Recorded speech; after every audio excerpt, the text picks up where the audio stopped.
pasien selama itu obat memang dan juga BPJS Kesehatan Cabang Palembang tetap membuka pelayanan administrasi selama libur Lebaran untuk peserta JKN.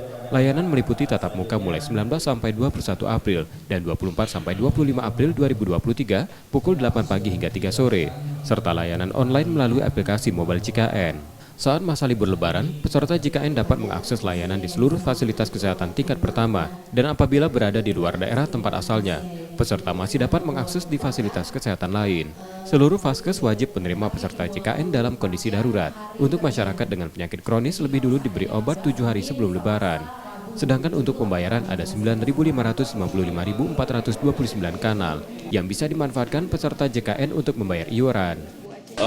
Masa cuti dan libur Lebaran ini BPJS Kesehatan khususnya cabang Palembang tetap memberikan beberapa layanan ya terkait dengan pelayanan administrasi kepesertaan bagi peserta JKN di Kota Palembang.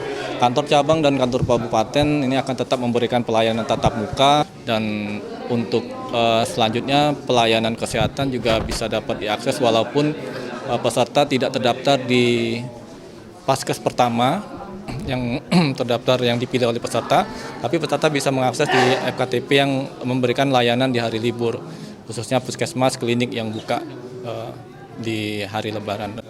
Hingga kini terdapat 3,6 juta peserta JKN yang terdaftar di BPJS Kesehatan Cabang Palembang.